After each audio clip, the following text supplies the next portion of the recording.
مومن کرام ہیں نہیں یہ کم پہ یہ ہیں جناب محمد ہاشم خان صاحب کاٹھا والے اور ہن پڑھنا ہے جناب محمد ثقلین گھلو صاحب لیکن انہوں اپنے پتر کو جناب محمد ترما گھلو انہوں کو بھیجا ہی نے اس پاک دربار دوتے غازی عباس دے دربار دوتے کچھی دے ذاکر ہمیشہ کولو جدانی انہوں ذاکری شروع کی تھی انہوں دی تاریخ دیکھو وہ اسے دربار تو پن کے گئے اور اسے غرض دی خاطر محمد ثقلین گھلو صاحب نے اپنے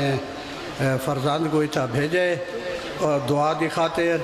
میں غازی عباس دے مزاور محمد علی شاہ کو آکساں کہ اتھا آ کے انہوں دے واسطے دعائی کریں اور انہوں کو سفید کپڑا بھی عنایت کریں اور جی جو سیاہ کپڑا ماتم بسم اللہ الرحمن الرحیم اللہم صلی اللہ علیہ وسلم دعا منگو تا مولا کائنات محمد وآل محمد دا صدقہ اسارے اس بھتریجے محمد ترما گھلو کو انتہائی خوش بیان خوش الہان مفسر اپنے والد دیوانگوں بلکہ اس کو بھی زیادہ کو مقرر بناوے اللہ تعالیٰ اس دی زندگی دراز فرماوے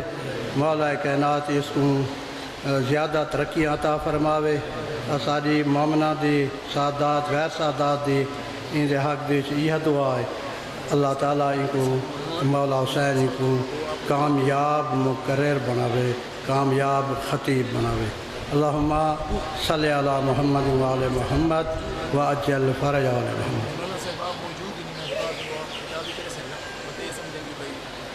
نہیں میں پہلے دسا ہے کہ 15 منٹ صرف انہوں کو 15 منٹ ٹائم دیں دے پہن جو علی رضا کھوکھر بچ آگے نہ پہلے یکونہ اعلان اور اپنا محمد ثقلین گھلو صاحب وہ پہنچے ہوئے غالباً انہاں پیر آلیاں کوٹھیاں دے وچیں وہ آنے وہ چاہ پیندے پہن وہ آنے تو ان دے بعد انہاں ہی خطاب کر رہے اس دے بعد وقت علی رضا کھوکھر صاحب کہ آخر دوتے سید اون صابر صاحب وہ خطاب فرمائے سے بسم اللہ مولا سے کامیاب آمین یا رسول اللہ یا علی یا ولی اللہ زندہ آباد زندہ آباد مردہ آباد بے شمار اللہم صلی اللہ علیہ وسلم اعوذ باللہ من الشیطان الرجیم بسم اللہ الرحمن الرحیم الحمد للہ والصلاة علی اہلہا اما بعد فقد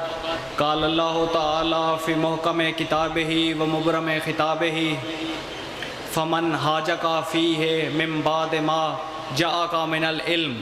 فقل تعالوا ندعو ابناءنا وابناءکم ونساءنا ونساءکم وانفسنا وانفسکم ثم نبتہل فنجعل لعنت اللہ علی الکاذبین صلوات بآواز بلند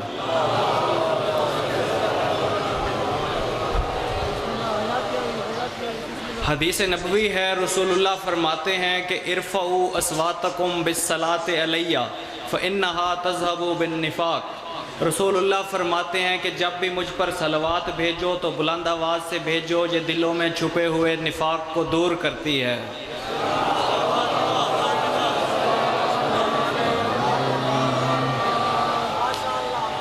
آپ حضرات کی سماعتوں کے پیش نظر میں نے ایک شورۂ آفاق آیت جو کہ شیعہ کے بچے بچے کو یاد ہے تلاوت کی ہے جو کہ تفاسیر میں شان نزول میں آیت مباہلہ کے نام سے جانی جاتی ہے بات کچھ یوں ہے کہ فتح مکہ کے بعد رسول اللہ نے ہر جگہ وفد بھیجے ہر جگہ خط لکھے ان میں سے ایک خط گیا نجران کے عیسائیوں کے پاس نجران یمن کا علاقہ تھا وہاں کے عیسائیوں کے پاس خط پہنچا کہ رسول اللہ حق کی دعوت دیتے ہیں وہاں پر بحث چھڑ گئی، وہاں کے عیسائی علماء اکٹھے ہو گئے، تو ایک عالم تھا ان کا جس کا نام تھا حسین بن علقمہ، عمر اس کی 120 سال۔ وہ آیا اور وہ کہنے لگا کہ میں نے اپنی قدیم کتابوں میں پڑھا ہے کہ آخر زمانے میں ایک نبی آئے گا جو کہ سچا نبی ہوگا اور وہ دعوت حق کرے گا، اور اس کی کافی ساری نشانیاں ہیں، یہ نشانیاں ہیں جو میں نے کتابوں میں پڑھی ہیں۔ تو وہیں پر ایک اور عالم بیٹھا تھا جس کا نام تھا عاقب، وہ پرانی کتابیں اٹھا کر لے آیا، وہ کہنے لگا کہ ان نشانیوں میں ایک نشانی یہ ہے کہ اس نبی کے 2 بیٹے ہوں گے، لیکن نبی کے بیٹے پیدا ہوئے، جناب طاہر پیدا ہوئے، جناب قاسم پیدا ہوئے، جناب طیب پیدا ہوئے، وہ تو اب فوت ہو چکے ہیں، تو نبی کا تو اس وقت کوئی بیٹا نہیں، ان نشانیوں کے مطابق نبی کے 2 بیٹے ہونے چاہیے۔ تو بس عیسائیوں نے فیصلہ کیا کہ ہم ایک وفد بناتے ہیں، اسے مدینہ بھیجتے ہیں، وہ جا کر رسول اللہ سے مناظرہ بھی کرے گا اور یہ بھی دریافت کرے گا کہ کیا رسول کے 2 بیٹے ہیں یا نہیں ہیں۔ بس قافلہ وہاں سے چل پڑا، آیا رسول اللہ کی بارگاہ میں بحث ہونے لگی۔ بحث کا موضوع یہ تھا کہ کیا عیسیٰ اللہ کے بیٹے ہیں یا نہیں۔ بحث ہوتے ہوتے رسول اللہ کے ساتھ مناظرہ ہو رہا ہے کہ جبرائیل آیت لے کر آ گیا کہ اِنَّا مَثَلَ عِیسَىٰ عِندَ اللہِ کَمَثَلِ آدَمَ خَلَقَهُ مِن تُرَابٍ فَقَالَ كُن فَيَكُن، کہ عیسیٰ کی مثال خدا کے ہاں آدم جیسی ہے، خدا نے اسے مٹی سے خلق کیا، پھر کہا کن تو وہ ہو گیا۔ پس عیسیٰ بھی مٹی کی مخلوق ہے، خدا کا بیٹا نہیں۔ اس آیت کے بعد بھی عیسائی مقابرہ کرنے لگے، رسول اللہ کے ساتھ مناظرہ کرنے لگے، تو بات یہاں تک پہنچی کہ جبرائیل وحی لے کر آیا اور کہنے لگا کہ فمن حاجکا فیہ من بعد ما جاءک من العلم، کہ اے رسول اللہ، حضرت عیسیٰ کے معاملے میں آپ سے آپ کے علم کے باوجود اگر کوئی شخص حجت کرے تو کہہ دیجئے ندعو ابناءنا و ابناءکم، تم اپنے بیٹے لے کر آؤ، ہم اپنے بیٹے لے کر آتے ہیں، وَنِسَاءَنَا وَنِسَاءَكُمْ، تم اپنی عورتیں لے کر آؤ، ہم اپنی عورتیں لے کر آتے ہیں، وَأَنفُسَنَا وَأَنفُسَكُمْ، تم اپنے نفس لے کر آؤ، ہم اپنے نفس لے کر آتے ہیں، ثُمَّ نَبْتَهِلْ، پھر ہم لوگ مباہلہ کریں گے، فَنَجْعَلْ لَعْنَةَ اللَّهِ عَلَى الْكَاذِبِينَ، تو مباہلہ کیسے ہوگا؟ ہم کہیں گے کہ جو شخص جھوٹا ہے اس پر خدا کی لعنت ہو۔ عیسائیوں نے ایک دن کی مہلت مانگی، وقت طے ہو گیا مباہلہ کا۔ عیسائی میدان میں جو جگہ مدینہ سے باہر طے ہوئی جمع تھے، رسول اللہ مباہلہ کے لیے نکلنے لگے ہیں۔ آگے آگے آفتاب نبوت، قرآن کی ترتیب ذہن میں رکھیے گا۔ کل رسول اللہ سے خطاب ہے، اس کے بعد ابناءنا، اس کے بعد نساءنا، اس کے بعد انفسکم۔ تو رسول اللہ آگے آگے آغوش میں امام حسین کو لیا ہوا ہے، دائیں ہاتھ کے ساتھ مولا حسن ہیں، پھر قرآن کی ترتیب نساءنا، پیچھے بی بی پاک فاطمۃ الزہرا چل رہی ہیں، وانفسنا وانفسکم، پھر بی بی کے پیچھے مولا علی چل رہے ہیں۔ بس یہ قافلہ پنجتن کا نکلا، گھر سے باہر میدان میں پہنچا، دور سے دیکھ رہے تھے عیسائی، تو عیسائی نے اپنے لوگوں کو کہا کہ جا کر دیکھو کہ محمد اپنے اصحاب کے ساتھ آ رہا ہے یا اپنے اہل بیت کے ساتھ آ رہا ہے۔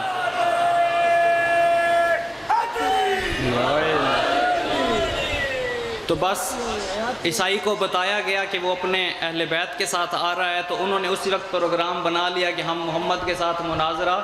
نہیں کریں گے۔ پوچھا گیا کہ ہم مناظرہ کیوں نہیں کریں گے، تو وہ جو ان کو اسقف تھا، عربی میں اسقف بولتے ہیں، اردو میں پادری، وہ کہنے لگا کہ انی لارا وجوہن لو یسأل اللہ لازال جبلا من مکانہ، کہ میں ایسے چہرے دیکھ رہا ہوں کہ اگر یہ کہیں تو پہاڑ بھی اپنی جگہوں سے ہٹ جائیں۔ تو اب سوال یہ پیدا ہوتا ہے کہ وہ پادری تو رسول اللہ سے مناظرہ پچھلے دن بھی کرتا رہا ہے، وہ کون سے چہرے دیکھ رہا ہے جو دیکھ کے وہ کہنے لگا کہ اگر یہ کہہ دیں تو پہاڑ بھی اپنی جگہ سے ہٹ جائیں۔ رسول اللہ کا چہرہ وہ دیکھ چکا مناظرے کے درمیان، مولا علی کا چہرہ وہ دیکھ چکا مناظرے کے درمیان، بی بی پاک حجاب میں ہیں، پس سوائے اس کے چارہ ہی نہیں کہ 2 چہرے بچتے ہیں، ایک چہرہ امام حسن کا، ایک چہرہ امام حسین کا۔ بس مباہلہ انہوں نے نہ کیا، انہوں نے کہا ہم مصالحہ کرتے ہیں، ہم آپ سے مباہلہ نہیں کرتے، جو آپ جزیہ کہیں گے ہم آپ کو دیتے رہیں گے۔ مباہلہ کے اندر بے شمار حقائق چھپے ہیں، جن میں سے بس ایک حقیقت کی طرف اشارہ کرنا ہے، جس حقیقت کا پتہ کرنے کے لیے عیسائی آئے تھے کہ رسول اللہ کے بیٹے ہیں یا نہیں ہیں۔ تو قرآن نے تو فیصلہ کر دیا کہ رسول اللہ کے بیٹے ہیں، جو رسول اللہ نے کہا ابناءنا و ابناؤکم، تم اپنے بیٹوں کو لے کر آؤ، ہم اپنے بیٹوں کو لے کر آتے ہیں۔ تو بس ایک دن رسول اللہ بیٹھے تھے، ایک شخص خدمت رسول اللہ میں آیا، مولا حسن حسین کو دیکھ کے کہنے لگا کہ اے رسول یہ کس کے بیٹے ہیں؟ رسول اللہ نے کہا یہ مجھ محمد کے بیٹے ہیں۔ عربی کہنے لگا رسول اللہ علی کے بیٹے کون ہیں؟ تو وہ کہنے لگے یہ علی کے بیٹے ہیں۔ عربی کہنے لگا کہ اے رسول آپ خدا کے رسول ہیں، خدا کی طرف سے دعوت حق لے کر آئے ہیں، لیکن یہ آپ کی بات مجھے سمجھ نہیں آتی کہ یہ آپ کے بھی بیٹے ہیں، یہ علی کے بھی بیٹے ہیں۔ تو رسول اللہ نے کہا احمق جاہل نہ بن، کیا تو نے مجھ سے نہیں سنا کہ میں نے کتنی مرتبہ کہا ہے یا علی لحموں کا لحمی دموں کا دمی و روحوں کا روحی و جسموں کا جسمی۔ اے علی تیرا گوشت میرا گوشت ہے، تیرا خون میرا خون ہے، تیرا نفس میرا نفس ہے، تو پس اگر علی کا خون میرا خون ہے تو یہ حسن حسین مجھ محمد کے بیٹے کیوں نہ ہوئے؟ اور علی کو نفس پیغمبر قرآن کی روح سے ایسے ہی نہیں کہا گیا کہ بس نفس پیغمبر ہیں، اس کے پیچھے بہت سے حقائق پوشیدہ ہیں، جن میں سے ایک حقیقت آپ احباب کے پیش نظر کرنے لگا ہوں، اگر دل ہے تو پیش کرتا ہوں۔ جابر ابن عبداللہ انصاری صحابی رسول پاک ہیں، ان سے روایت ہے کہ جابر کہتے ہیں کہ کننا جلوسا مع النبی فی یوم فاقبل امیر المومنین فتعانک حتی انہما صار شخصا واحدا۔ جابر ابن عبداللہ انصاری کہتے ہیں کہ ایک دن ہم رسول اللہ کی خدمت میں بیٹھے تھے کہ پس وہاں پہ امیر المومنین آئے، امیر المومنین نے اور رسول پاک نے آپس میں گلے ملے۔ جب وہ گلے ملے تو ہم نے دیکھا کہ علی رسول اللہ کے اندر غائب ہو گئے۔ بس یہ دیکھ کر ہم خوف سے پریشان ہو گئے، ہم کہنے لگے کہ یا رسول اللہ علی کہاں گئے، علی کہاں گئے؟ تو بس رسول اللہ کی آواز ہے کہ اے لوگو تم نے سن نہیں رکھا کہ میں نے کتنی مرتبہ کہا ہے کہ علی میرا جسم ہے، علی میری روح ہے۔ پس جب علی کا سینہ میرے سینے سے ملا تو علی کا دل کیا کہ میں اپنی اس صورت میں لوٹ جاؤں جس صورت میں ہم آدم سے پہلے رہا کرتے تھے، کیونکہ رسول اللہ کی بہت مشہور حدیث ہے انا و علی من نور واحد، میں اور علی ایک ہی نور سے ہیں، اور یہ نور تب سے خلق ہوا جب آدم کا مشورہ بھی نہ ہوا تھا۔ بس ثابت ہو گیا کہ رسول اللہ اور مولا علی ایک ہی نفس رکھتے ہیں۔ تو اب یہ آج کا عقیدہ نہیں کہ امام حسن و حسین رسول اللہ کے بیٹے ہیں، یہ آج سے 1400 سال پہلے سے عقیدہ شروع ہوا۔ حجاج بن یوسف ثقفی شیعوں کا قاتل، جو بھی شخص یہ دعویٰ کرتا کہ امام حسن و حسین رسول اللہ کے بیٹے ہیں تو اسے بلوا کر قتل کر دیتا۔ ایک شخص ہے سعید بن جبیر نامی، اسے اس نے پکڑ کے بلوایا، کہنے لگا کہ تم شیعوں نے کیا ڈھونگ مچا رکھا ہے، تم بار بار کہتے ہو کہ جو امام حسن و حسین ہیں رسول اللہ کے بیٹے ہیں، امام حسن و حسین رسول اللہ کے بیٹے ہیں، تو آج اگر تم نے قرآن میں میرے دربار میں ثابت نہ کیا قرآن سے کہ یہ رسول کے بیٹے ہیں تو میں تمہیں قتل کر دوں گا، لیکن شرط یہ ہے کہ تم نے آیہ مباہلہ سے استدلال نہیں کرنا، قرآن سے دلیل دینی ہے، آیہ مباہلہ سے استدلال نہیں کرنا۔ تو بس سعید بن جبیر نے آیت پڑھنا شروع کی، اس نے آیت پڑھی وَوَهَبْنَا لَهُ إِسْحَاقَ وَيَعْقُوبَ، وَوَهَبْنَا لَهُ إِسْحَاقَ وَيَعْقُوبَ، ہم نے ابراہیم کی نسل میں اسحاق اور یعقوب کو جاری کیا، پھر انہیں حکمت دی، پھر نوح کو ان سے پہلے حکمت دی، پھر ذریت ابراہیم میں ہم نے قرار دیا وَمِن ذُرِّيَّتِهِ أَيُّوبَ وَيُوسُفَ وَإِسماعیلَ، ہم نے ذریت ابراہیم میں ایوب و یوسف کو قرار دیا۔ تو اب کہنے لگا کہ اس سے اگلی آیت تم پڑھو، تو حجاج پڑھنے لگا کہ ایک صلوات پڑھ لیجئے۔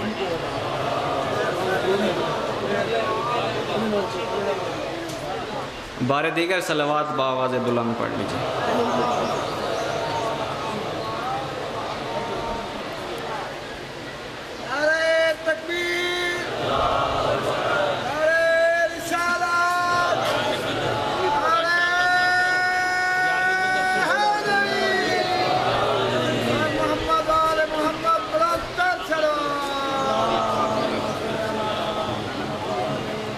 بس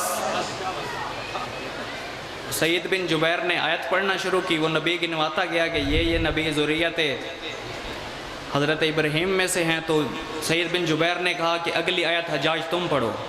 تو حجاج نے آیت پڑھی و زکریہ و یحییٰ و عیسیٰ و الیاس کل من الصالحین، کہ زکریہ، یحییٰ، عیسیٰ اور الیاس یہ بھی ذریت ابراہیم میں سے ہیں۔ تو سعید کہنے لگا زکریہ کی سمجھ آتی ہے کہ وہ ذریت ابراہیم میں سے ہے، یحییٰ کی سمجھ آتی ہے ذریت ابراہیم میں سے ہے، یہ عیسیٰ جس کا باپ بھی نہیں وہ ذریت ابراہیم میں سے کیسے ہو گیا؟ تو بس حجاج نے کہا من حیث امہ، کہ عیسیٰ اپنی والدہ کی طرف سے حضرت ابراہیم کی ذریت میں داخل ہو گیا۔ تو بس سعید کہنے لگا کہ اے حجاج میں تیری عقل پر ماتم کیوں نہ کروں کہ ابراہیم کے 2262 سال بعد عیسیٰ اپنی ماں کے ذریعے سے ذریت ابراہیم میں داخل ہو گیا، تو مصطفیٰ کی زندگی میں حسن و حسین اپنی ماں کے ذریعے سے مصطفیٰ کے نسب میں داخل کیوں نہیں ہو سکتے؟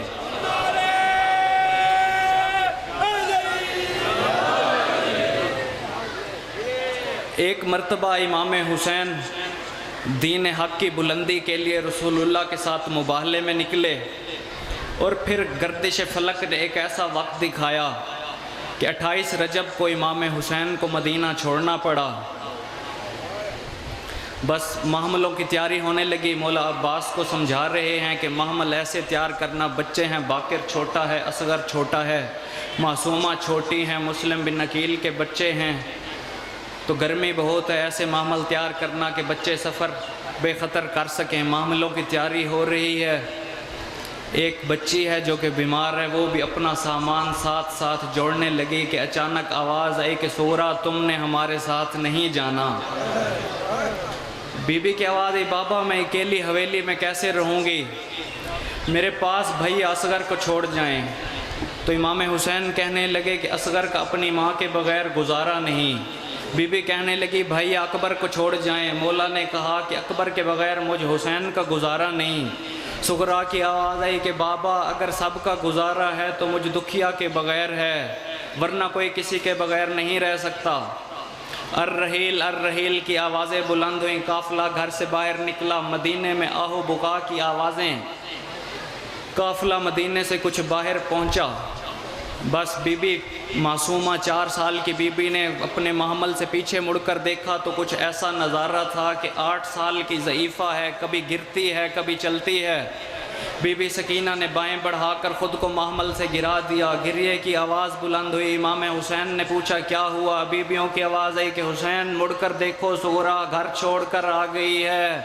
وہ دکھیا بیمار ہمارے پیچھے پیچھے چلی آ رہی ہے۔ بس مولا عباس اور مولا اکبر کو امام حسین نے بی بی کے پاس بھیجا، بی بی سغرا کو لے کر آؤ۔ بی بی کے پاس پہنچے، بی بی کہنے لگی بھائی اکبر سچ سچ بتانا، کیا بابا کو میرا فراق شاق گزرا؟ مجھ بغیر نہیں رہ سکتے، مجھے بلوا لیا۔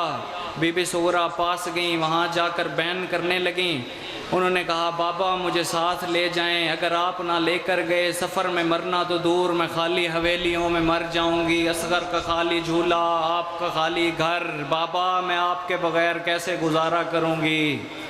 اللہ لعنت اللہ علی قوم الظالمین۔